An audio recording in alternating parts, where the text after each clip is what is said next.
வணக்கம். முதல் பார்வை நிகழ்ச்சியில் மறுபடியும் உங்களை சந்திக்கிறதுல ரொம்ப மகிழ்ச்சி. இன்றைய நிகழ்ச்சியில் என்னோடு உரையாடுவதற்காக பத்திரிகையாளர் ராதாகிருஷ்ணன் அவர்களும் எழுத்தாளர் ஞானி அவர்களும் நமது அரங்கத்துக்கு வந்திருக்கிறாங்க.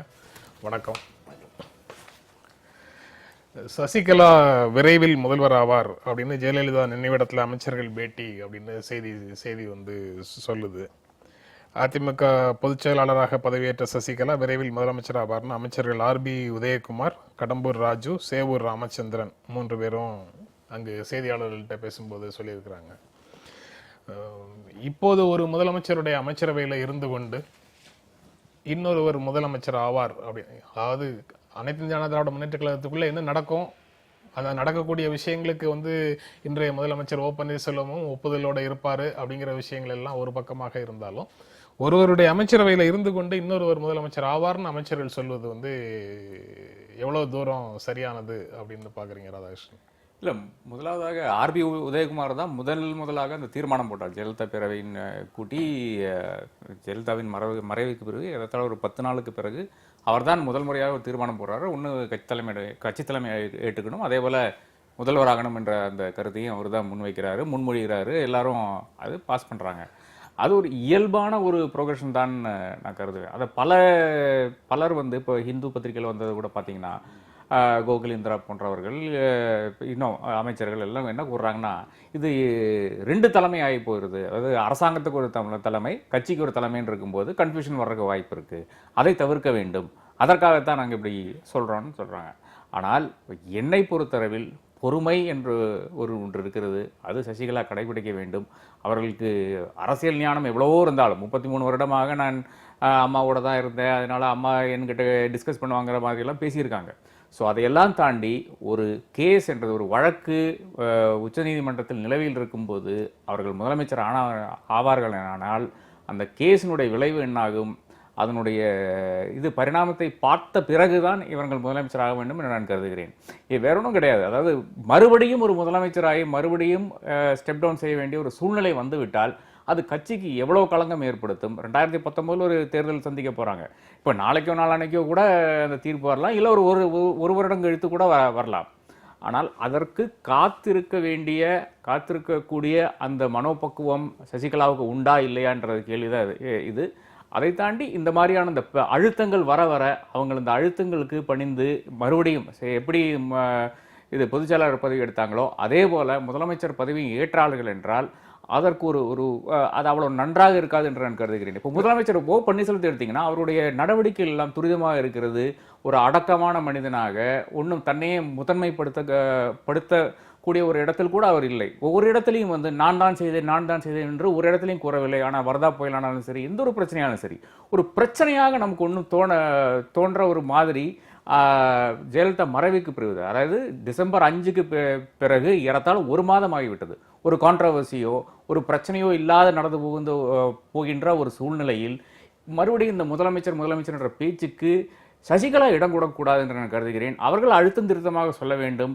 அதற்கும் ஒரு சமயம் வரும். அந்த சமயத்தில் நான் முதலமைச்சர் ஆகிறேன்னு சொல்லிவிட்டால் இந்த பிரச்சனையே முடிந்து விடுமே.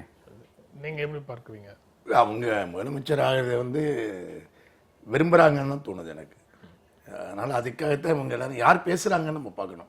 அவரை சுட்டி காட்டின மாதிரி முதல்ல இவர் பொதுச்செயலாளர் ஆக வேண்டும்ங்கிற கருத்தை முதல்ல முன்மொழிஞ்சவர் தான் திரும்ப அவர் ஏதோ முதலமைச்சர் ஆகுன்ற கருத்தையும் முன்மொழிகிறாரு. இந்த அமைச்சர்களில் நீங்கள் இன்னொன்று கவனிக்கணும் பேட்டர்னை. இப்போ ஜெயலலிதா மரணத்துக்கு பிறகு அதிமுக அமைச்சர்கள் தான் தொலைக்காட்சியில் வராங்க, நிகழ்ச்சிகளில் கலந்துக்கிறாங்க, பேசுகிறாங்க, மக்கள்கிட்ட நேரம் பேசுகிறாங்க. இதெல்லாம் நடக்குது இல்லை. இது ஒரு பெரிய மாற்றம் ஏற்பட்ட மாதிரி. அப்படி இல்லைங்கிறத நம்ம புரிஞ்சுக்கணும்.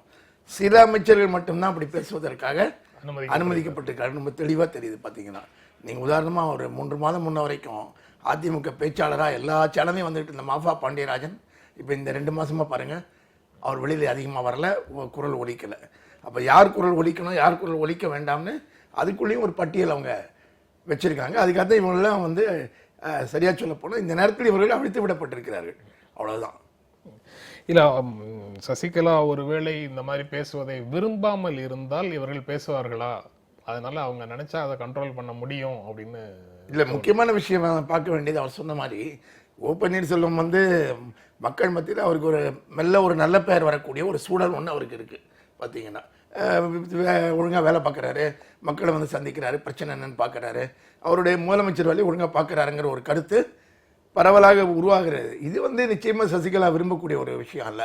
ஏன்னா இல்ல, இதுதான் அது எப்படி விரும்பக்கூடிய விஷயம் இல்லன்னு எப்படி சொல்ல ஏன்னு முடியும்? கேட்டீங்கன்னா 2 பவர் என்னுடைய கட்சியினுடைய முதலமைச்சர் சிறப்பாக செயல்பட்டால் கட்சிக்கு நல்ல பெயர் தானே. அதுல வந்து கட்சி விரும்பாது அப்படின்னு சொல்றது எப்படி? இல்ல கட்சிக்கு நல்ல பெயருங்கிறது பொதுவான விஷயம். ஆனால் இந்த கட்சிகள் எல்லாமே தனிநபர் செல்வாக்கை பயன்படுத்தி மட்டுமே தான் வளர்த்தப்பட்ட கட்சிகள். எம்ஜிஆர் ஆகட்டும், ஜெயலலிதா ஆகட்டும், இண்டிவிஜுவல் பர்சனாலிட்டி கல்ட்டை ஒட்டி தான் வளர்க்கப்பட்ட கட்சிகள். இப்போ அந்த கட்டத்தில் அடுத்த யாருடைய பர்சனாலிட்டி கல்ட்டை அவங்க வளர்க்கணும்னு முடிவு பண்ணுவாங்க? ஓ பன்னீர்செல்வத்துடைய பர்சனாலிட்டி கல்ட்டையா, சசிகலாவுடைய பர்சனாலிட்டி கல்ட்டையா? இந்த 2 பேர்ல எதை வளர்ப்பாங்க? இல்ல, அதுல பர்சனாலிட்டி கல்ட்டை வளர்க்கறதுன்னு என்ன இருக்கு? இல்ல பர்சனாலிட்டி கல்ட்டை வளர்க்கறதுக்கான ஓ பன்னீர்செல்வம் வந்து 2001 முதலமைச்சர் ஆகும் போதே அது வந்து முழுக்க முழுக்க சசிகலாவை சார்ந்தவர்களுடைய தேர்வாகவும் அவர்களுடைய பரிந்துரையாகவும் தான் அது கருதப்பட்டது. அதன் மூலமாகத்தான் ஜெயலலிதா அந்த முடிவுக்கு வந்தாருங்கிறது வந்து அதிகாரப்பூர்வமாக யாரும் ஏற்கிறாங்களோ இல்ல அந்த காலகட்டத்தில் ஓபிஎஸ் பர்சனாலிட்டி கல்ட்டுக்கு எந்த மீனிங்குமே கிடையாது. ஏன்னா ஜெயலலிதா இருக்காங்க இப்ப ஆல்ரெடி. சரி, அதனால சசிகலா சொல்லி வந்தாரா, சசிகலா சொல்லாம வந்தாரா கூட முக்கியமே இல்லை. இல்லை அன்னைக்கு ஜெயலலிதாங்கிற ஒரு பர்சனாலிட்டி அந்த கட்சியை ரெப்ரசென்ட் பண்ணி ஸ்ட்ராங்கா இருந்துகிட்டு இருக்காங்க. ஆனா இன்னைக்கு வந்து பாத்தீங்கன்னா அந்த மாதிரி அந்த பொசிஷனுக்கு யார் வர போறாங்க? ஓபிஎஸ் வர போறாரா, சசிகலா வர போறாங்களா? அது அந்த கேள்வி பாக்கி இருக்குல்ல. முதலமைச்சர் பொறுப்புங்கிற ஒன்று இருக்கிற போது ஓபிஎஸ் அதுக்கு வந்துவிடக்கூடிய வாய்ப்பு அவருக்கு இருக்கு, இல்லைன்னு சொல்ல முடியாது. அப்படி வருவதை வந்து விரும்புவார்களாங்கிறத கேள்வி. அதாவது அனைத்து இந்திய அண்ணா திராவிட முன்னேற்ற கழகத்திற்குள்ள சசிகலாவுக்கும் ஓ பன்னீர்செல்வத்துக்கும் இடையில இது தொடர்பாக எந்த விதமான கருத்து வேறுபாடும் இருப்பதற்கு வாய்ப்பு இல்லை அப்படின்னு இல்ல அது உருவாவதற்கான அனுமதியை கூட கொடுக்க விரும்ப மாட்டார்கள் நான் சொல்றேன். அது உருவாவதற்கான வாய்ப்பை கூட கொடுக்க விரும்ப மாட்டாங்க. இல்ல உருவாவதற்கான வாய்ப்பை கூட கொடுக்க மாட்டாங்கன்னு நீங்க சொல்றத புரிஞ்சுக்க முடியுது. ஆனா இப்ப வந்து அவங்களுக்குள்ள கருத்து வேறுபாடு எதுவும் இருக்கிறதுக்கே வாய்ப்பு இல்லை. ஆனா ஊடகங்கள் வந்து 2 பவர் சென்டர்ங்கிற மாதிரியோ அல்லது அவர்களுக்குள்ள ஒரு கருத்து வேறுபாடு இருக்கிற மாதிரியோ, கருத்து வேறுபாடு இல்லைன்றதை ரொம்ப தெளிவுபடுத்துறதுக்காக தான் ஓ பன்னீர்செல்வம் காலில் விழுந்து அதை எஸ்டாப்ளிஷ் பண்ணிட்டாரு. சரி, பாத்தீங்கன்னா எனக்கு அது மாதிரிலாம் வந்து தனிப்பட்ட ஆசையும் இல்லை. நான் வந்து தொடர்ந்து வந்து ஏற்கனவே எந்த இடத்துல இருந்தாலும் அதிலே இருக்க நான் தயாரா இருக்கேன் அப்படிங்கிற அவருடைய அறிவிப்பு தான் அது. கட்சிக்கான நெருக்கடிகள் வரும்போது அந்த நெருக்கடிகளை தீர்ப்பதற்கு இடைக்கால தீர்வாக நான் எப்போதும் ஒத்துழைக்க தயாராக இருக்கிறேன். இல்ல அது ஒரு அடிப்படை புரிதலினுடைய பிரச்சனை தான் கருதுறேன். சார் சொன்ன மாதிரி இந்த மீடியால என்ன வருதுன்னா, நாம என்ன ஓ பன்னீர்செல்வம் கூட பேசிய செய்தி வெளியிடுறோம், இல்ல சசிகலாவோட பேசிய செய்தி வெளியிடுறோம்னு பார்த்தா அப்படியெல்லாம் கிடையாது. ஏதோ ஒரு யூகத்தின் அடிப்படையில் ஏதோ ஒரு 2ஆம் நிலை தலைவர்கள் 3ஆம் நிலை தலைவர்கள்ட்ட எல்லாம் பேசி அவங்க என்ன கருத்து சொல்றாங்கன்னு பார்த்து அப்புறம் நாம் வந்து எதிர்கட்சியினரிடம் பேசி யார் நம்ம கூட பேசுவாங்களோ அவங்க கூட எல்லாம் வச்சு சரி நம்மளா ஒரு இல்லைனா நம்மளே ஒரு தியரி எஸ்டாப்ளிஷ் பண்ணிடுறோம். இது 2-3 இங்கிலீஷ் ஊடகங்களும் கூட பார்த்துருக்கேன். ஓபிஎஸ் இவங்களும் வந்து 2 பவர் சென்டராக உருவாகி விட்டார்கள்னு கூட எழுதிவிட்டாங்க. ஆனா அப்படி இப்போதை கிடையாது. ஆமா, அரசியல்ல அப்படி கூற முடியாது. ஆனா அதான் ஒரு வருடம் கழித்து இல்லைன்னா 2 வருடம் கழித்து இருக்கும் அந்த நிலைமையும் இப்ப இருக்கும் நிலைமையும் முற்றிலும் மாறுபடலாம் என்ற ஒரு நிலை இருக்கிறது. இப்போ முலாயம் சிங்கினுடைய இன்றைய பிரச்சனை எடுத்துங்களேன். அகிலேஷ் யாதவ் ஒரு வருட காலம் முன்னாடி கூட ஒரு முதலமைச்சராக ஒரு சின்ன பையனாக தான் இருந்தான். அதாவது எம்பியா இருந்திருக்காரு, முன்னால எம்எல்ஏ இருந்திருக்காரு.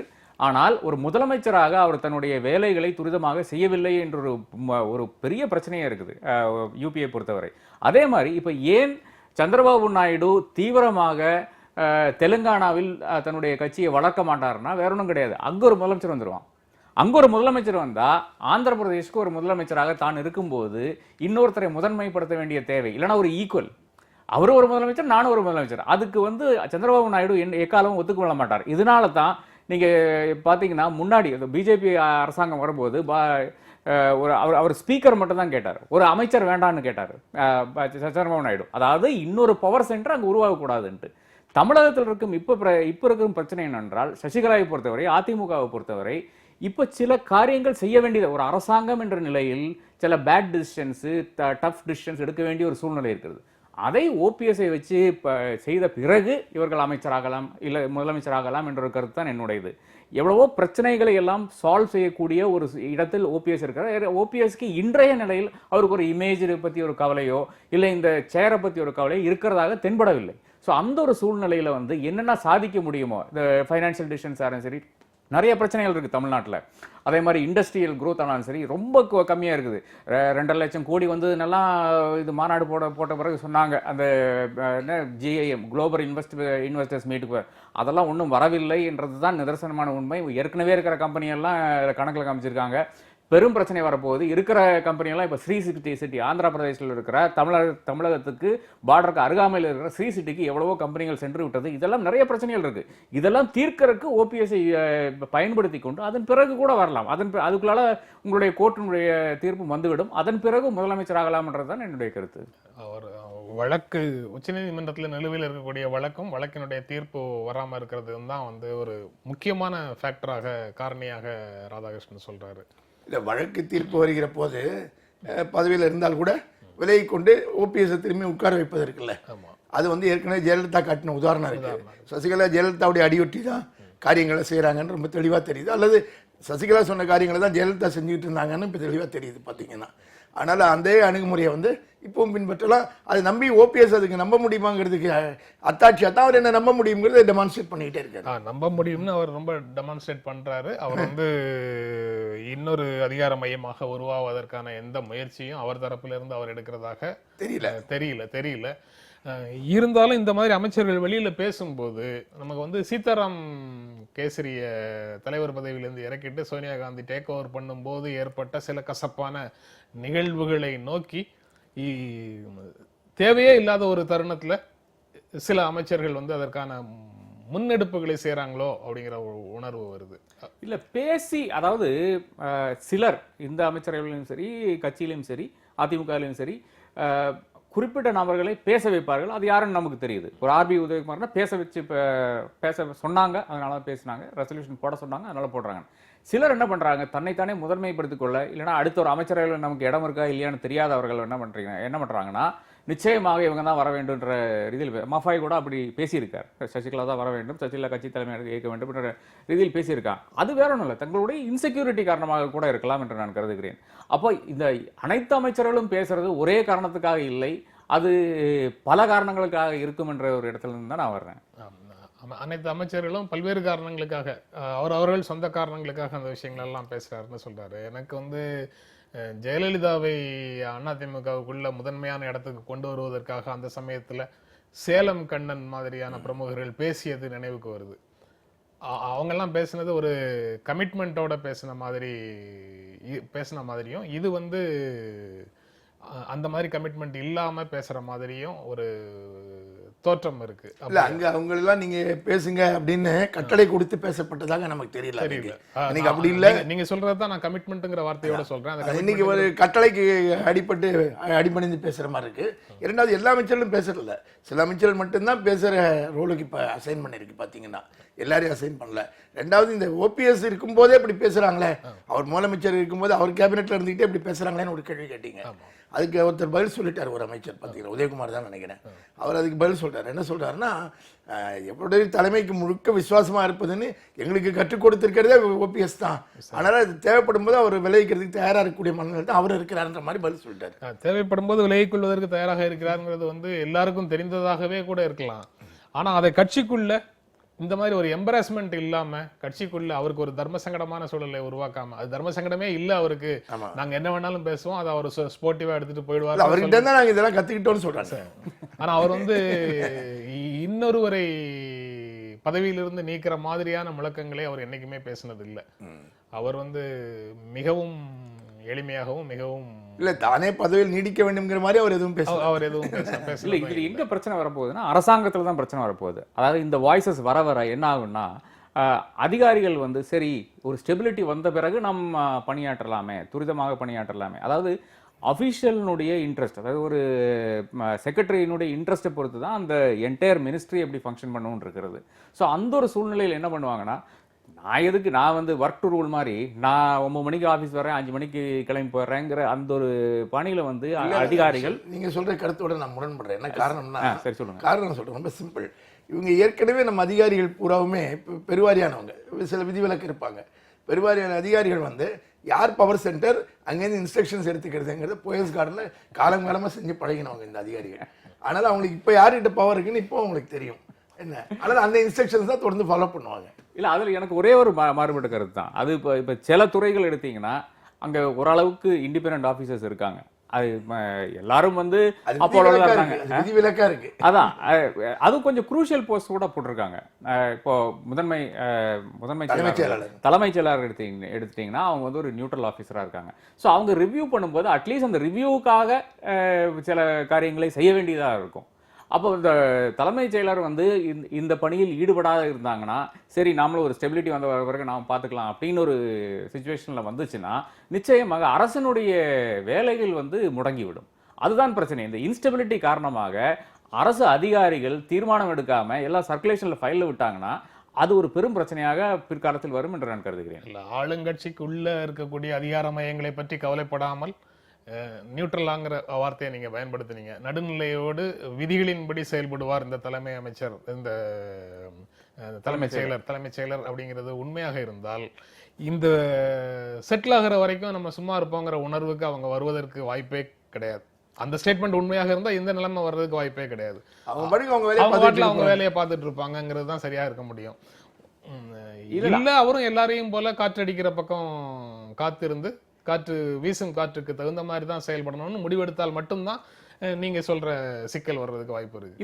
இல்ல சில விஷயங்கள்ல வந்து முதல்வரனுடைய அந்த அழுத்தம் இருக்கும். அதாவது இது செய்தே தான் தீர வேண்டும், இதற்கு வந்து உங்களுக்கு ஃபண்ட்ஸ் இல்லைன்னா இன்னொரு இடத்துல இருந்து நீங்க அந்த ஃபண்ட்ஸை இழுத்து கொண்டு இந்த காரியத்தை செய்யுங்கள் என்ற அந்த இன்ஸ்ட்ரக்ஷன்ஸ் எல்லாம் முதல்வர் வந்து வாய்மொழியாகவும் இல்லை எழுத்து மூலியமாகவும் கொடுக்கறதுக்கு எவ்வளவோ முன் உதாரணங்கள் இருக்குது. அது ஒரு தலைமை செயலர் செய்ய வேண்டும் என்றால் நிச்சயமாக அது ஒரு கிளாரிட்டி இருக்கணும், அந்த லீடர்ஷிப்ல கிளாரிட்டி இருக்கணும். இல்லைன்னா நாளைக்கு அதில் ஒரு கேள்வி வருமே, அதில் நாளைக்கு இவர் முதல்வர் ஆக இல்லை என்றால் இவர் அதற்கு வந்து ஒப்புதல் அளிக்காவிட்டால், அதாவது நீங்க பண்ணிட்டீங்க, அவர் ஏதோ வாய்மொழியாக உத்தரவு போட்டாங்க அதற்கு நீங்க பண்ணிட்டீங்கன்னு சொல்லிட்டு அந்த ஃபைல் திருப்பி முதல்வருக்கு போகும்போது அங்கே சசிகலா உட்காந்துருந்தாங்கன்னா என்ன ஆகும்? இந்த மாதிரியான எவ்வளவோ நடைமுறை சிக்கல்கள் இருக்கிற ஒரு பட்சத்தில் வந்து நிச்சயமாக ஒரு முதன்மை செயலாளரும் சரி ஒரு தலைமை செயலாளரும் சரி கொஞ்சம் யோசனை செய்வாங்கிற ஒரு நிலையில் தான் இருக்குது. ஆனால் அது தெளிவு வந்துருச்சுன்னா அது அந்த பிரச்சனையே இருக்காதுன்னு நான் கருதுறேன். நான் இந்த நடைமுறை சிக்கல் கூட இருக்காதுன்னு நினைக்கிறேன். என்ன காரணம்னா என்ன செய்யப்பட வேண்டும்ங்கிறத சசிகலா போன்ற பவர் சென்டர் தான் தீர்மானிக்கிறாங்கன்னு நம்ம அனுமானிக்கிறோம். அப்படி அனுமானிக்கிற போது அவங்க வந்து அந்த கன்சர்ன் மினிஸ்டர்ஸ் மூலமாக சீஃப் மினிஸ்டர் மூலமாக இதை செய்ய போகிறாங்க. அதிகாரிகளை பொறுத்த மட்டும் அவங்களுக்கு சிக்கல்ல அவங்க அமைச்சர்கள்கிட்ட தான் இன்ஸ்ட்ரக்ஷன் வாங்கிக்க போறாங்க. அதனால அப்படிதான் இது நடந்துட்டு இருக்கும். இந்த அமைச்சர்கள் சொல்லும் போது கூட இது எல்லாமே தொண்டர்கள் விரும்புகிறார்கள் அப்படின்னு சொல்றாங்க. ஸோ கட்சி எந்திரம் முழுக்க சசிகலா முதலமைச்சராகுவதற்கு ஆதரவு தெரிவிச்சிட்டு இருக்கு. ஆனா அது சாத்தியமாக்குற வரைக்கும் அந்த பிரச்சனையை லைவா வச்சிருக்கிறதுக்கு, அந்த இஷ்யூவை லைவா வச்சிருக்கிறதுக்கு இந்த மாதிரி அமைச்சர்கள் பேசுவது தவிர்க்க இயலாதது அப்படின்னு கட்சியினுடைய பார்வையிலேருந்து, கட்சியினுடைய சட்டகத்துக்குள்ளேருந்து பார்க்கும்போது தோணுது. அது கட்சியின் ஆங்கிள்லேருந்து சரிதானே? இல்லை, எப்படி பார்த்தாலுமே இந்த பிரச்சனையை அவங்க வந்து அதிகபட்சம் 6 மாதத்துக்குள்ள அவங்க தீர்த்துக்கிட்டாகணும். அதிகபட்சம் 6 மாதம் தான். ஏன்னு கேட்டிங்கன்னா இடைத்தேர்தல் பாக்கி இருக்கு.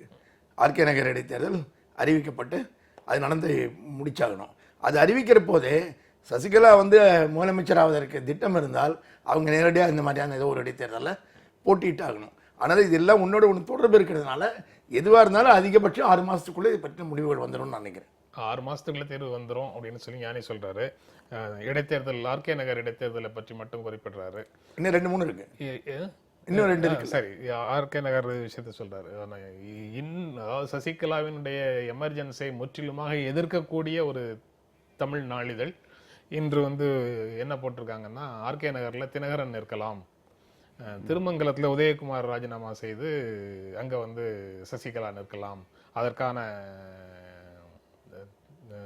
முன் தயாரிப்பு வேலைகள் நடக்கிற மாதிரி ஒரு செய்தி போட்டிருக்கிறாங்க. என்னை பொறுத்தளவில் ஆர்கே நகரில் சசிகலா கண்டஸ்ட் பண்றதுக்கு வாய்ப்பு இல்லைன்னு கருதுகிறேன். இப்போ தென் தமிழகத்தில் தான் அப்படி ஒரு தோரணை இருந்தால், ஒரு தோற்றம் இருந்தால் நிச்சயமாக அங்கே தான் பண்ணுவாங்கிறது தான் என்னுடைய கணிப்பு. ரெண்டாவதாக நீங்கள் முக்கியமான ஒரு கேள்வி கேட்டுறீங்க, இது வந்து அடிமட்ட தொண்டனம் இதுதான் விரும்புகிறான்னுட்டு. அது நமக்கு இன்னும் தெரியாது. என்னை பொறுத்தளவில் நான் ஒரு டிசம்பர் 13ஆம் தேதியிலிருந்து இதுவரையான யார்கிட்ட பேசினாலும், ஒரு டிரைவர்கிட்டாலும் சரி, ஒரு கையேந்தி பவன்லனாலும் சரி, எங்கே பேசினோ அங்கே ஒரு தொண்டனுமே ஒரு சாமானியனுமே நிச்சயமாக சசிகலா வர வேண்டும் என்று விரும்புகிறார். அது எப்படி சார் தோழியாக இருந்து எப்படி சார் இதாகலாம்? கட்சிக்கு வரலாம், அது எப்படி கட்சியினுடைய தலைமை ஏற்கலான்ற இதில் தான் பேசிட்டு இருக்காங்க. அப்போ அமைச்சர்கள் பேசுறதுக்கும் கட்சியினுடைய பொறுப்பாளர் பேசுறதுக்கும் அடிமட்ட தொண்டனுக்கும் ஒரு பெரிய ஒரு டிஸ்கனெக்ட் இருக்கு. இதை வந்து அவங்க பிரிட்ஜ் பண்ணலன்னா ஒரு பெரும் பிரச்சனையாக இது பிற்காலத்தில் வரும் என்று நான் கருதுகிறேன். அவங்க சொல்றது வந்து ரத்த உறவுகள் மட்டும்தான் வாரிசாக வர முடியும் அப்படிங்கிற ஒரு புரிதல்ல இருந்து அவங்க சொல்ற மாதிரி அது ஒரு பொருள். அதாவது சசிகலா வந்தது சரியில்லைன்னு கேள்வி கேட்கறவங்க எல்லாரும் ஏதோ தீபா வரணும்னு சொல்றவங்கன்னு அர்த்தம் இல்லை. தீபாவெல்லாம் கன்சிடரே பண்ணாமலாம் கூட இருக்காங்க நிறைய பேர் பார்த்தீங்கன்னா. ஆனா இது எப்படி நியாயம் அப்படின்னு மட்டும் கேட்கிற கேள்வி இருக்கு, அந்த கேள்வி பாக்கி இருக்கு. சரி, அது எப்படி நியாயம்னா எந்த மாதிரி தலைவர்களாக இருந்தால் ஏற்றுக்கொள்வார்கள்? ஏற்கனவே வந்து துணை பொதுச் செயலாளராக அல்லது கட்சியினுடைய தலைவராக அந்த மாதிரி கட்சிக்குள்ள பொறுப்புல இருந்தவர்களை இவங்க எல்லாம் ஏற்றுக்குவாங்கன்னு. இல்ல, நீங்க வந்து திமுகவுக்குள்ளேயே நம்ம இதுக்கு ஒரு பேரல் உதாரணம் பார்க்கலாம். ஸ்டாலினை வந்து கட்சி ஏற்றுக்கொண்ட அளவுக்கு மீதி பேரெல்லாம் ஏற்றுக்கொண்டு இருக்கான்னு பார்த்தீங்கன்னா அங்கேயே உள்ளுக்குள்ள ஏற்றுக்கொண்டதா தெரியாது. அவங்க தங்களுடைய செல்வாக்கை பயன்படுத்தி ஓரளவு ஆதரவு மற்றவர்களாம் திரட்டி இருக்கிறார்கள். தயாநிதி மாறனா இருந்தாலும், கனிமொழியாக இருந்தாலும், அழகிரியா இருந்தாலும். ஆனாலும் ஸ்டாலினுக்கு இருந்த அக்செப்டன்ஸ் வந்து இவங்களுக்கெல்லாம் இல்லை. ஸ்டாலினுக்கு எதிராக நீங்கள் கட்சிக்குள்ளே பார்த்தீங்கன்னா எந்த எதிர்கோஷியுமே கிடையாது. அவர் குடும்பத்துக்குள்ளே தான் அவருக்கு எதிர்கோஷிகள் இருந்துச்சு ஒழிய கட்சிக்குள்ளே அவருக்கு எதிர்கோஷியே கிடையாது. அந்த அக்செப்டன்ஸ்னு ஒன்று இருக்குல்ல, அந்த மாதிரியான அக்செப்டன்ஸ் சக்சஷன் வந்து இங்கே நடக்கலை அப்படின்னு நினைக்கிறேன். கட்சிக்குள்ள வந்து இந்த சக்சஷன்ல வந்து எந்த சிக்கலும் இருக்கிறதாக தெரியல. இல்ல அந்த அக்செப்டன்ஸ் சக்சஷன் கட்சிக்குள்ள நம்ம சொல்லும் போது கட்சியுடைய பொறுப்பாளர்கள் நீங்க சொல்றீங்க, தொண்டர்கள் அந்த மட்டத்திலே பேசுறேன். பொதுக்குழுவை நீங்க எப்படி பாப்பீங்க?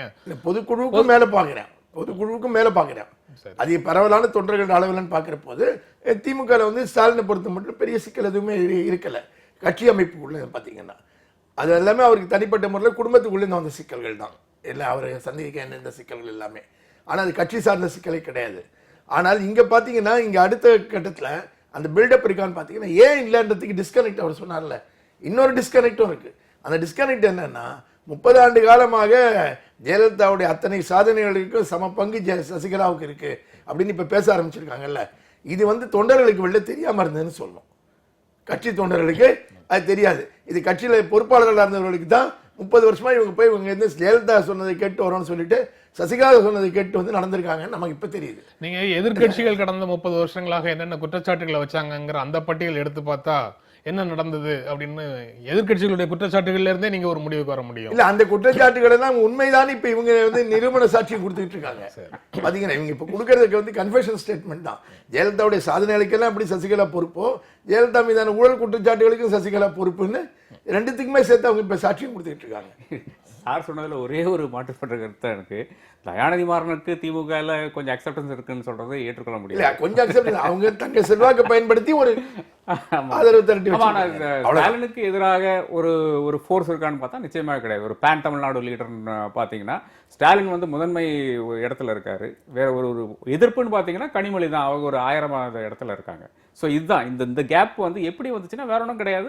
அவர் தான் கட்சி பணிகளில் இன்றைக்கானாலும் சரி ஒரு 45 வருடம் இருந்தவர்களுக்கும் ஒரு 10 வருடம் முன்னால் வந்தவங்களுக்கும் இருக்கும் அந்த வித்தியாசம். அதே போல் கட்சி எந்தெந்த பொறுப்பில் இவர் இருந்திருக்காருன்னு பார்த்தீங்கன்னா இன்னைக்கு கட்சி நடத்துறதே ஸ்டாலின் தான்.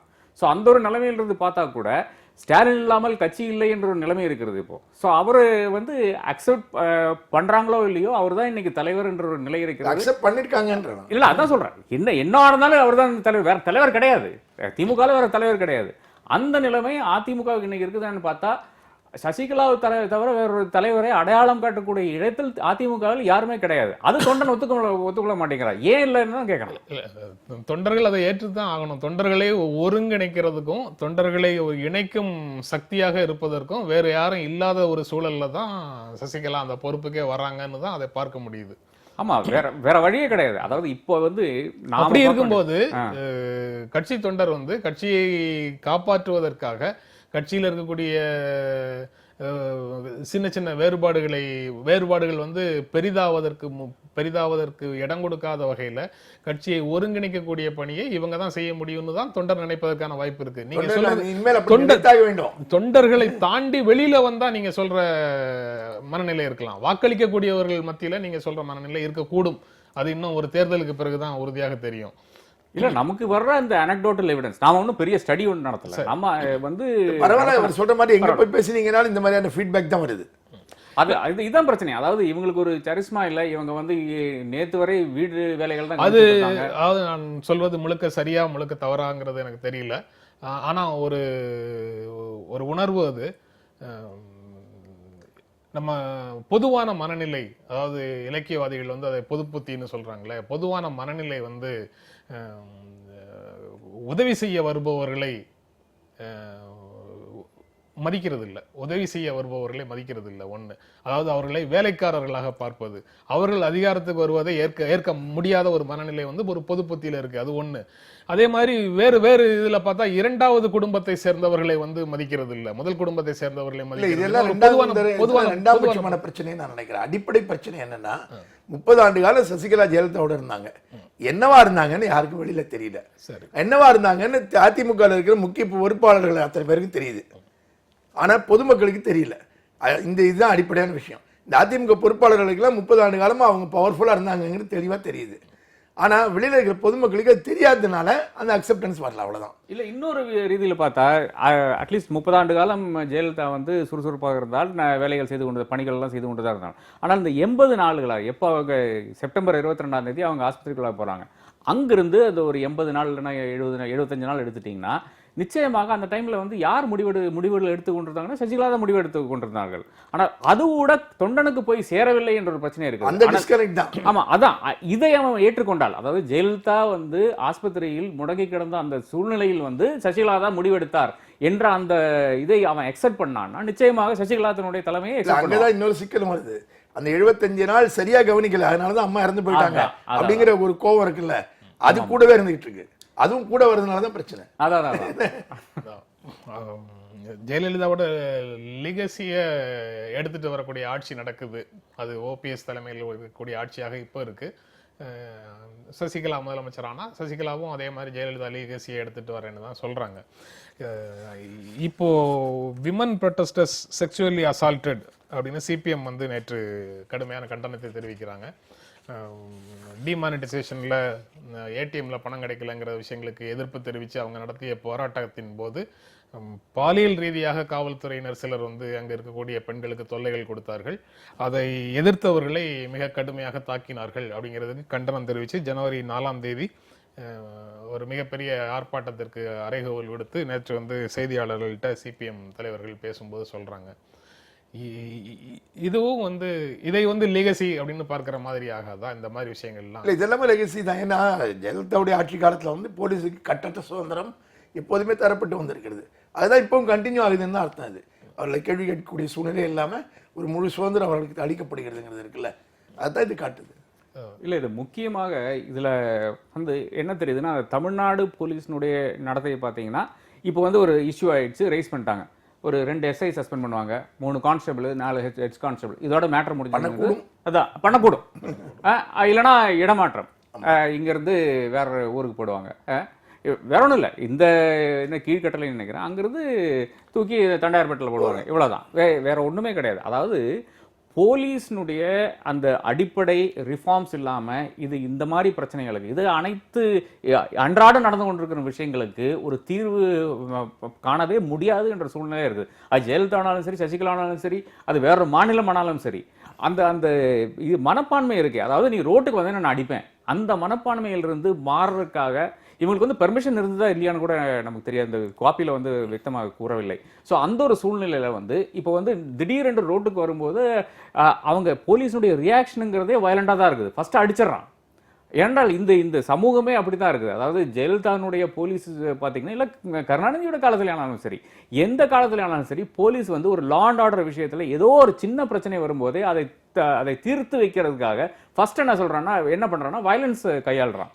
அப்புறம் வந்து எல்லாத்தையும் தூக்கி போட்டு எங்கேயோ ஒரு இடத்துக்கு கொண்டு போயிடுறான், கொஞ்சம் தூரமாக கொண்டு போயிடுறான். இல்லை அங்கே அருகாமையில் ஸ்டேடியம் இருந்ததுன்னா அந்த மாதிரி இடத்துல உடை போட்டுறான், சாப்பாடு கிடையாது, தண்ணி கிடையாதுங்கிற இது பண்ணிடுறான். அதன் பிறகு இதுதான் முக்கியமானது, எல்லாத்தையும் சார்ஜ் பண்ணுறான். இது சார்ஜ் பண்ண பிறகு நீங்கள் வந்து அடுத்த ஒரு 1.5 வருட காலம் 2 வருட காலம் கோர்ட்டுக்காக அலைஞ்சு கொண்டே இருக்கணும். பல இந்த போடா வழக்குல எல்லாம் சிக்கினவங்க, அந்த வைகோ காலத்தில் சிக்கினவங்க இன்னும் கோர்ட்டுக்கு அலைஞ்சு கொண்டு தான் இருக்கிறாங்க. இது தமிழக போலீஸினுடைய ஒரு ஒரு கேரக்டரிஸ்டிக். இதை களைந்தால் ஒழிய, இந்த மக்களை எதிரிகளாக பார்க்குற இந்த மனப்பான்மையை ஒழிந்தால் ஒழிய, தமிழ்நாடு போலீஸுக்கு நிச்சயமாக மக்களோடு ஒரு தொடர்பே எடுக்க முடியாத ஒரு நிலைமை இருக்குது. ஜெயலலிதா லெகசியான்னு கேட்டீங்க, உடனே நினைவுக்கு வர்றதே பார்வையற்றவர்களுடைய போராட்டத்தை போலீஸ் எப்படி கையாண்டது ஜெயலலிதா இருந்த போதுங்கிறது தான். அதிலும் பெண்கள் வந்து கடுமையாக ஒடுக்கப்பட்டார்கள், அடிக்கப்பட்டார்கள். தேசிய பாதுகாப்பு படையினுடைய NSGயினுடைய அதிகாரப்பூர்வமான இணையதளத்தை ஞாயிற்றுக்கிழமை சிலர் முடக்கிவிட்டார்கள். பாகிஸ்தானை சேர்ந்த விஷமிகள் இதை செய்திருக்கலாம் என்று சந்தேகிக்கப்படுகிறது அப்படின்னு செய்தி சொல்லுது. அதனுடைய முகப்பு பக்கத்தில் பிரதமர் நரேந்திர மோடிக்கு எதிராக சர்ச்சைக்குரிய கருத்துக்களையும் விஷமிகள் பதிவு செய்தார்கள் அப்படின்னு சொல்லுது. இது மிக முக்கியமானது. ஒரு அமைப்பினுடைய இணையதளத்தில் ஹேக்கர்ஸ் வந்து இது போன்ற ஒரு வேலையை செய்திருக்கிறார்கள் அப்படிங்கிறது ஒரு புதிய தகவலாக இருக்குது. இவ்வளோ முக்கியமான ஒரு பாதுகாப்பு துறை சார்ந்த ஒரு இணையதளத்தில் இப்படி செய்ய முடியுதா அப்படிங்கிறது கேள்வியாக இருக்குது. எப்படி பார்க்குறீங்க அதை? இந்த முதல் பார்வையில் இனி வந்து நம்ம நிறைய ஐடி எக்ஸ்பர்ட்ஸ் எல்லாம் வச்சு வாதிக்கிற மாதிரி பெரும் பிரச்சனைகள் வரப்போகுது. இதுதான், அதாவது NSGயினுடைய வெப்சைட்டை ஹேக் பண்ணியிருக்காங்கன்னா அது வந்து சாதாரணத்தை விட எவ்வளவோ அதிகம் செக்யூரிட்டி இருக்கிற ஒரு HTTPS என்ற செக்யூரிட்டி அந்த இதிலிருந்து ஆரம்பித்துக்கிட்டு எவ்வளவோ அதற்கான ஆயத்த பணிகள்லாம் செய்து பிறகுதான் வெப்சைட்டை ஹோஸ்ட் பண்ணுறாங்க. அதாவது இன்ஹவுஸ் ஹேக்கர்ஸை வச்சு இது உள்ள நுழைய முடியுதான்னு பார்த்து, அதற்கு விண்டோஸ் இருக்கான்னு பார்த்து, அது எல்லா அந்த பழுதுகளை அடைத்த பிறகுதான் ஒரு NSG போல ஒரு நிறுவனம் வந்து தன்னுடைய இதே அமைப்பு வந்து அது ஃபர்ஸ்ட், அப்புறம் பீட்டா ட்ரையல்ஸ் இருக்கும். அதன் பிறகு அதாவது ஒரு 10,000 பேர் இல்லைன்னா 20,000 பேருக்கு வந்து அதை பகிர்ந்து கொடுத்து அதில் வந்து மறுபடியும் ஹேக் பண்ண முடியுமான்னு பார்ப்பாங்க, ஐடி எக்ஸ்பர்ட்ஸ் பார்ப்பாங்க. அதுவும் முடியாத ஒரு தருணத்தில் தான் அது வந்து ஆன்லைன் போகுது. யாருக்கு வேணாலும் அது பார்க்கலாங்கிற ரீதியில் போகுது. அடுத்ததாக ஒரு பிரச்சனை, ஒரு NSGயினுடைய வெப்சைட்டை ஹேக் பண்ண முடியுதுன்னா ஒரு வங்கியினுடைய வெப்சைட் ஹேக் பண்ணுறதுக்கு எவ்வளோ எளிதாக இருக்கும். இது ஒரு குடுகாவில் வந்து டெல்லியில் ஒரு பேஸ்மெண்ட்டில், ஒரு வீட்டில் பேஸ்மெண்ட்டில் உட்காந்து ஒரு பையன் வந்து நேற்று ஒரு 1/2 hourல ஹேக் பண்ணி காமிச்சான் எப்படி வங்கியினுடைய கணக்குகளை. இதுதான் முதன்மையான பிரச்சனை. NSGயை விட்டு விடுங்கள், இதெல்லாம் வந்து பெய்டு ஹேக்கிங்னு வச்சுக்கலாம், இந்த ISI போன்ற அமைப்புகள் பண்ணுறாங்கன்னு வச்சுக்கலாம். இதையெல்லாம் மாற்றி விட்டு நமக்கு அடுத்து வரும் பிரச்சனை, என்னுடைய வங்கியில் இருக்கும் என்னுடைய சேமிப்பு இருக்கே, அந்த சேமிப்புக்கு பெரும் பிரச்சனைகள் வரப்போகுது. உங்களுடைய ரூபே ஆனாலும் சரி, உங்களுடைய பேடிஎம் ஆனாலும் சரி, மோபிக்விக் ஆனாலும் சரி, இதில் எல்லாம் வரும் தலையாய பிரச்சனைகள். இவர்களுக்கு எல்லாம் இருக்கும் செக்யூரிட்டி என்று பார்த்து விட்டீங்கன்னா அந்த ஆப் செக்யூரிட்டி தான், ஆண்ட்ராய்டு செக்யூரிட்டி மட்டும்தான். அந்த ஆப் நீங்கள் வந்து ஒரு ஆப் வந்து டவுன்லோட் பண்ண சொல்ல, இந்த பீம் ஆனாலும் சரி, அது வந்து பிரதமர் கூறுகிறார், நீங்கள் ஆப் வந்து டவுன்லோட் பண்ணி வச்சிட்டிங்கன்னா அது வந்து இப்போ நீங்கள் அதில் ஒரு டிரான்சாக்ஷன் பண்ணுறீங்கன்னா அது என்ன ஆகுன்னா, நீங்கள் அந்த உங்களுடைய யூனிக் ஐடி நம்பர் கிரியேட் ஆகுது, அது XXXன்னு சொல்லிட்டு, இப்போ அதாவது நான் உங்ககிட்ட இருந்து ஒரு பொருள் வாங்குறேன் அப்படின்னா நான் உங்களுக்கு அதுக்கு காசு கொடுக்கணும். அப்போ அந்த XXXங்கிறது உங்களுக்கு வரும். அப்போ நீங்கள் உங்களுடைய சர்வர்லேருந்து டவுன்லோட் பண்ணி அதற்கான இது பண்ணிடுறீங்க. அப்போ என்னுடைய பேங்க்லேருந்து உங்கள் பேங்க்கு போயிடுது. இது வந்து ஆப் லெவலில் செக்யூரிட்டி தான். ஆனால் ஹார்ட்வேர் எண்டில், அப்போ உங்கள் கம்ப்யூட்டரில் இறங்கும்போதோ இல்லை என்னுடைய கம்ப்யூட்டரில் இருந்தோ இதற்கான செக்யூரிட்டி கிடையாதுன்ற ஒரு பிரச்சனை இருக்குது. ஆப் லெவலில் இருக்கும் செக்யூரிட்டி போதுமானது இல்லை என்று குவால்காம் என்ற அந்த சிப் பண்ணுற நிறுவனம், அதாவது நம்ம கம்ப்யூட்டர் எல்லாருடைய செல்ஃபோன்லேயும் இருக்கிற சிப் பண்ணுற நிறுவனம் வந்து கூறியுள்ளது இது மட்டும் போதாதது என்று கூறியுள்ளது. 2017 ஆதி வாரங்களில் தான் அவங்க வந்து அவங்களுடைய டெஸ்ட் எல்லாம் முடித்து விட்டு ஹார்ட்வேர் லெவல் செக்யூரிட்டி கூடியான ஃபீச்சர்ஸ் இருக்கும் அந்த செக்யூரிட்டி சிஸ்டம்ஸை வந்து இப்போ தான் ஷிப் பண்ண ஆரம்பிக்கிறாங்க. இந்தியாவில் வர்றதுக்குள்ளால 2017 கடைசி ஆகிவிடும். இந்த ஒரு நிலைமையில் நாம் வந்து எல்லாமே ஆன்லைன் டிரான்சாக்ஷன் போகணும், பேங்கிங் ஆன்லைனு, உங்கள் ஃபோன் தான் உங்களுடைய வேலெட்டு, உங்களுடைய பேங்க்குன்னு எல்லாம் சொல்கிறதெல்லாம் முற்றிலும் தவறானது. பெரும் செக்யூரிட்டி பிரச்சனைகளுக்கு வகை வைக்கும். நாம் எப்படியாச்சும் இதை வந்து நாம் மக்களுக்கு உணர்த்தியே தான் ஆக வேண்டும். இதில் ரொம்ப முக்கியமாக பார்க்க வேண்டியது 2 விஷயம். நன்மையில் வந்த செய்திகளே, 35 லட்சம் ATM அக்கௌண்ட்ஸ் வந்து ஹேக் ஆகி எல்லாரையும் பின்ன மாற்றுங்க அப்படின்னு சொல்லி சில மாதங்கள் தான் ஆகுது பார்த்தீங்கன்னா.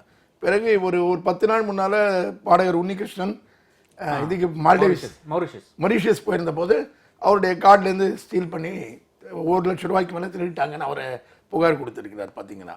அதனால் இப்போ வந்து அவர் ராதாகிருஷ்ணன் சொல்கிற மாதிரி இது NSGயுடைய பிரச்சனை இல்லை, சராசரியாக பொதுமக்கள் அத்தனை பேரையும் டிஜிட்டல் இந்தியாவுக்குள்ளே வாங்கன்னு மோடி கூப்பிட்டு இருக்காருல்ல. டிஜிட்டல் இந்தியாவுக்குள்ளே வந்தால் எல்லாம் நிராயுதபாணிகளை எங்கேருந்து வேணாலும் தாக்குதலுக்கு தயாராக இருக்கணுங்கிற மாதிரி ஆகிடுது. அதுதான் பிரச்சனை. இன்னும் சொல்ல போனால் ரியல் இந்தியாவில் வந்து இன்னும் சேஃப்டி அதிகமாக இருக்குது. டிஜிட்டல் இந்தியாவில் வந்து சேஃப்டி வந்து ரொம்ப ரொம்ப குறைவா இருக்கு. அதுதான் பிரச்சனை. ரியல் இந்தியாவில் இருக்கக்கூடிய சேஃப்டி வந்து பல விஷயங்கள்ல அது இல்லாம போகுது. அது வந்து கரைபடிந்து இருக்குங்கிறத போக்குவதற்காக தான் டிஜிட்டல் இந்தியாவுக்கான முயற்சிக்குள்ள போறோம். ஆனா அது பாதுகாப்பு இல்லாதது அப்படின்னு சொல்றீங்க. அது இன்னும் வேறு பாதுகாப்புகள் இல்லாம வல்னரபிலிட்டி இன்னும் அதிகமா இருக்கு அதுல பாத்தீங்கன்னா. இல்ல இதுல வரும் ஒரு பெரிய பிரச்சனை என்னன்னா, இப்ப இருக்கும் இந்த நம்ம பிஎஸ்யூ பேங்க்ஸ் எல்லாம், இப்ப எஸ்பிஐ முக்கியமா அவங்க வந்து திணிக்கிறாங்க ஒவ்வொரு மக்கள் மேலேயும் வந்து இந்த நீங்க எல்லாம் டிஜிட்டலுக்கு மாறிடுங்கன்னு சொல்லிட்டு அவங்களுடைய எஸ்பிஐனுடைய பட்டின்ற ஒரு ஆப் வச்சிருக்காரு. அதை வச்சு தான் நாம பரிமாற்றம் பண்ணுவோமா. இது பேரே பாருங்களேன், எந்த ஊர்ல அது புரியும்? ஆங்கிலம் தெரிஞ்சவருக்கு தெரியும். பட்டினா உங்களுடைய ஃப்ரெண்டுன்னு தெரியும். ஃப்ரெண்டுனுடைய ஒரு ஒரு கொலோக்கியல் யூசேஜ். தமிழ்ல நாயின்னு அர்த்தம், தமிழ்ல பட்டின்னு தான் படிப்பாங்க. அதான் அந்த இந்த மாதிரியான பிரச்சனைகள் இருக்கும்போது இது திணிக்கும் போது யார் திணிக்கிறான்னு பாருங்க. எஸ்பிஐ திணிக்கும் போது, எஸ்பிஐ உங்ககிட்ட கூறும்போது இதுல சேஃப்டியா இருக்கு, இதுல பிரச்சனைகள் எல்லாம் கூறும்போது நாம நம்பி விடுகிறோம். அப்படித்தான் என்னுடைய நண்பர்கள் எவ்வளவோ பேர் வந்து ஃபேஸ்புக்கில் மாதிரி இந்த மாதிரி ஸ்டேட்டஸ் எல்லாம் போட்டிருக்காங்க. அது எஸ்பிஐனுடைய செக்யூரிட்டி இருக்குன்னு. எஸ்பிஐனுடைய செக்யூரிட்டியோ கடவுளுடைய செக்யூரிட்டி இதெல்லாம் தேவையில்லை. நமக்கு வேண்டியது ஹார்ட்வேர் லெவல் செக்யூரிட்டி. குவால்காம் நிர்ணயிக்கின்ற அந்த ஹார்ட்வேர் லெவல் செக்யூரிட்டி இருந்தால் மட்டும்தான் இதுக்கு சேஃப்டி என்று கூறுகிறார்கள். அது இருந்தால் ஆக வேண்டும். இந்த ஆல் பிஎஸ்யூ பேங்க்ஸ் வந்து நம்ம மேலே திணிக்கக்கூடாது என்ற ஒரு கருத்து தான் என்னுடையது. ஞானி சொன்ன அந்த பெரிய சில மாதங்களுக்கு முன்னால் நடந்ததில் SBI ATM card, SBI debit card வந்து 6 லட்சம் கார்டை வந்து ஒரே நாளில் நிறுத்தி வச்சுட்டு மாற்று ஏற்பாடுகள் செய்யறதாக சொன்னாங்க. எஸ்பிஐ செக்யூரிட்டி அப்படின்னு சொல்றது எவ்வளவு தூரம் இதுக்கெல்லாம் எந்த வங்கியுமே செக்யூர் இல்ல.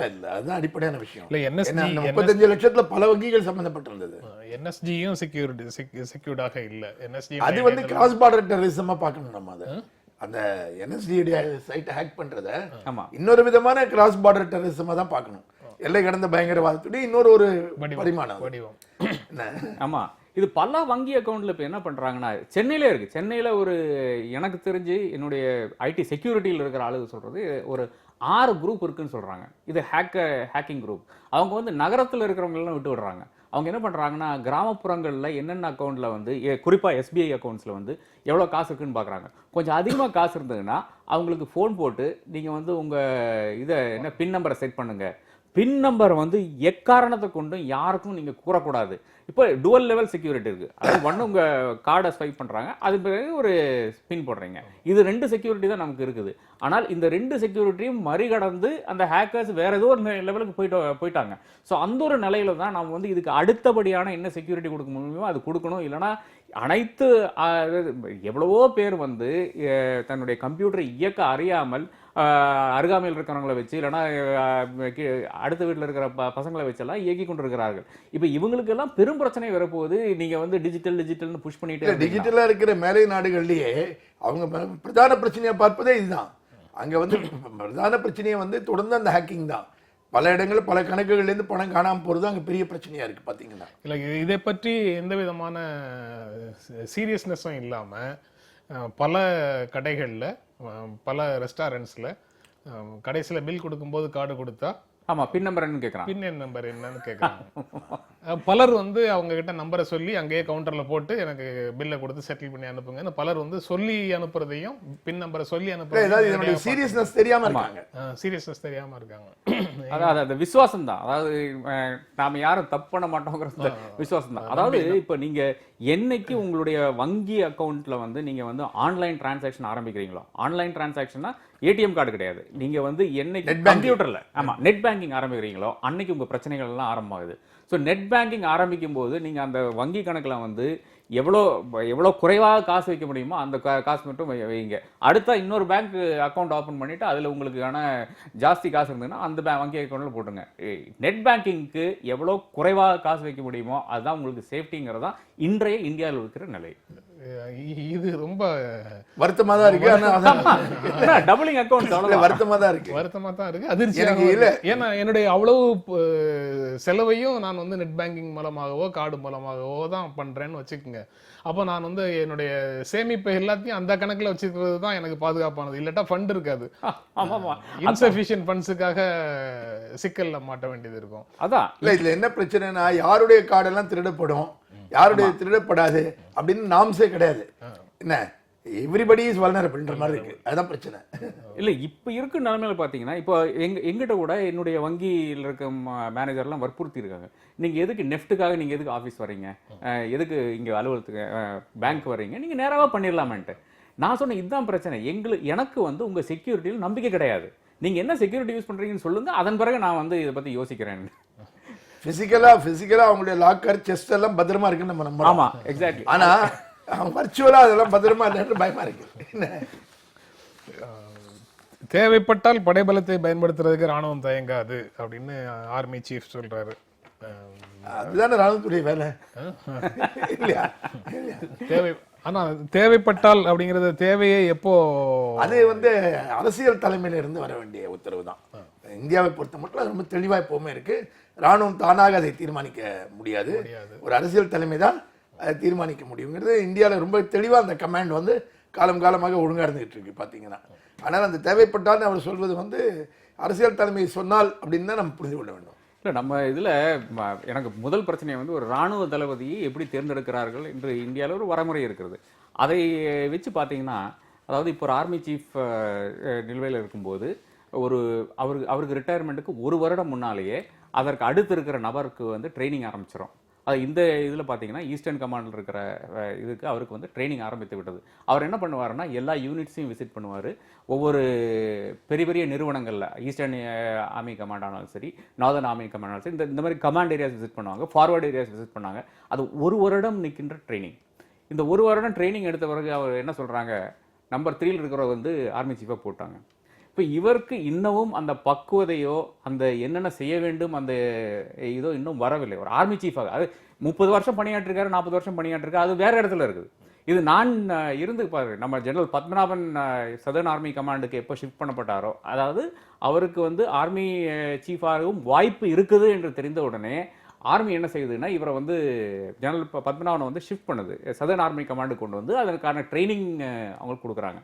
ஸோ இந்த ட்ரைனிங் எல்லாம் முடித்தவர் ஏறத்தாழ ஒரு வருடம் தலைமைக்கு ஏற்கிறதுக்கு 1 வருடம் முன்னால் வந்து அவருக்கு 1 மில்லியன் ஸ்ட்ராங் ஆர்மி, 10 லட்சம் பேர் இருக்கிற ஆர்மியில் வந்து அவருக்கு துரிதமாக ஏறத்தாழ ஒரு 1 லட்சம் பேரை அடையாளம் காண்ற இடத்துல அவர் இருக்காரு. இவருக்கு என்ன ஸ்ட்ரென்த் வீக்னஸ் எல்லாம் தெரிந்த ஒரு இடத்துல இருக்கிறார்.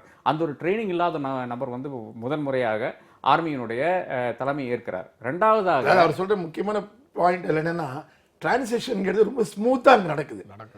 ஒருத்தரிடம் இன்னொருத்தருக்கு அதிகாரம் மாறுவதுங்கிறது படிப்படியாக மென்மையாக நடக்குது. இப்ப அப்படி இல்லாம இது வன்மையா நடந்திருக்கு. அதுதான் பிரச்சனை. இது கூட இந்த மீடியா இன்ட்ராக்ஷன்ல கூட அவங்க என்ன பேசணும் என்ன பேசக்கூடாதுன்னு எல்லாம் இருக்கு. அப்ப இன்றைய சூழலுக்கு எப்போ அவர் பேசியிருக்க வேண்டும் என்றதான் என்னுடைய கருத்து. இந்த மாதிரியான கருத்தை பேச வேண்டிய அவசியமே கிடையாது. இது வந்து ஏதோ ஜேர்னலிஸ்ட் வந்து கேள்வி கேட்டிருப்பாரு, தேவைப்பட்டால் நாங்க என்ன பண்ணுவோம் அந்த மாதிரி எல்லாம் பேசியிருக்காரு. ஆனால் இதற்கான ஒரு தேவையே இல்லை இப்ப இன்றைய சூழ்நிலையில். அதாவது பொலிட்டிக்கலி கரெக்ட் ஆன்சர்னா என்ன ஆன்சர் சொல்லணும்? நீங்க வந்து அதை அரசியல் தலைமை முடிவு செய்யும் அப்படின்னு சொல்லணும்.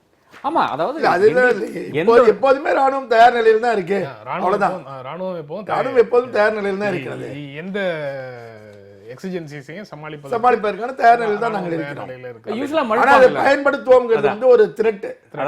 என்ன அந்த த்ரெட் லெவலுக்கு அவர் போக கூடாது. யூசுவலா அந்த அரசியல்வாதிகளே வந்து உங்க மாதிரி நிகழ்ச்சிக்கு வரும்போது அவங்க வந்து மழுப்புவாங்கல்ல, அந்த மாதிரி இவங்களுக்கும் அதுக்கான தனி ட்ரைனிங் இருக்கு. அதாவது மழுப்பி ஒரு பதிலும் சொல்லாம ஒரு பதில் சொல்ற அந்த இது இருக்குல்ல, அந்த ட்ரைனிங் இருக்குல்லன்னு நினைக்கிறேன் நான்.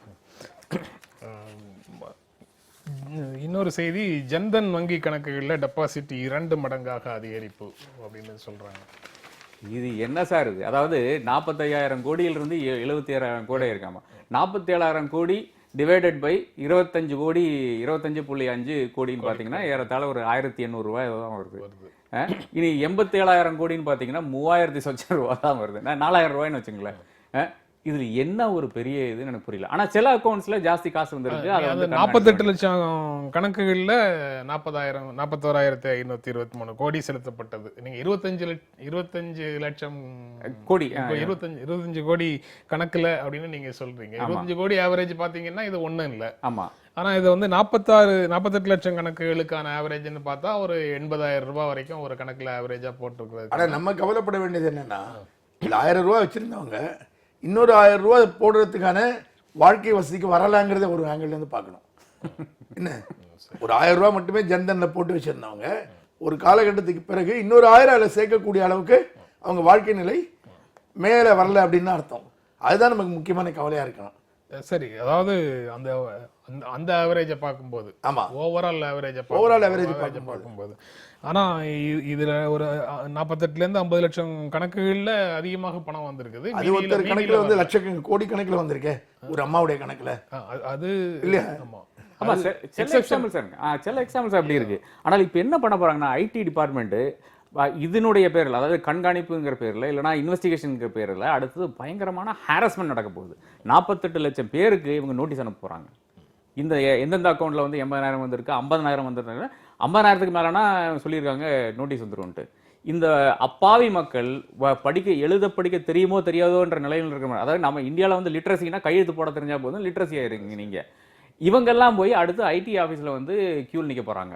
எத்தனை நாள் கியூவில் நிற்க வேணும்னு தெரியாது. 48 லட்சம் மக்கள் என்றால் இந்தியா ஒட்டுமொத்தக்கும் இருக்காங்க.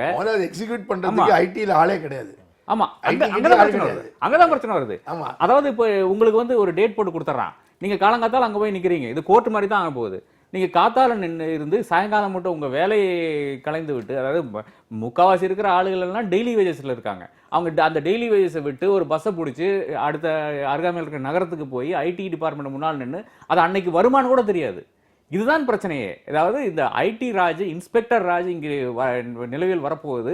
இந்த இன்ஸ்பெக்டர் ராஜ்னால அடுத்து ஒரு வருட காலம், என்னென்ன 1.5 வருட காலம் ஏறத்தாழ இந்த 48 லட்சம் மக்கள் இருக்குல்ல, எனக்கு எதுக்குடா ஐடி அக்கௌண்ட் பேங்க் அக்கௌண்ட் வந்தேன்னு சொல்ல போறாங்க.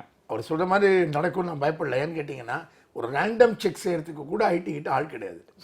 பாத்தீங்கன்னா இந்த 48 லட்சத்துல 4 லட்சம் பேரை போய் ரேண்டம் செக் பண்ணோம்னாலே அவங்களுக்கு ஸ்டாஃப் இப்ப கிடையாது, இருக்கிற ஸ்டாஃப். ஆனா இதைத்தான் வந்து நாங்க செக் பண்ணி டாக்ஸ் பண்ணி இன்கம் அதிகப்படுத்த போறோம் அப்படின்னு அரசு சொல்லுது. இதுல தான் கூடுதல் கவனம் செலுத்த போறோம்னு சொல்லுது. இல்ல, நீங்க நியாயமா டாக்ஸ் பிராக்கெட்டுக்குள்ள ஆல்ரெடி இருந்து டாக்ஸை இவேட் பண்ணிக்கிட்டு இருக்கிறவங்க கிட்ட இருந்து தான் நீங்க டாக்ஸை வரவழைக்கணும். நீங்க இவங்களுக்கு அடிமட்டத்துல இன்னும் டாக்ஸ் பே பண்றதுக்கான தகுதிக்கே இவங்க எல்லாம் வராதவங்க, பெருவாரியா இல்ல. அல்ல, ஒரு தவறை மறைக்கிறதுக்காக மறுபடியும் பெருவாரியானவங்க யார் பாருங்க. 1000 ரூபாய் ஜன்தன் அக்கௌண்ட்ல வச்சிருக்கிறவங்க ஒரு வருஷம் பூரா அவங்க டாக்ஸ் லிமிட்டுக்குள்ளே வரமாட்டாங்க. அவங்க கிட்ட போய் நான் டாக்ஸ் எடுக்க போறேன்னு சொல்றது என்ன இருக்கு? நீ 1000 ரூபாய் கணக்குல கொண்டு வரல, அவ்வளவுதான். 1000 ரூபாய் கணக்குல வச்சிருக்கீங்க, மீதி எல்லாத்தையும் நீங்க வீட்டுல வச்சிருக்கீங்க. அதான் ஏற்கனவே பேங்க் கொண்டு வந்துட்டீங்களா?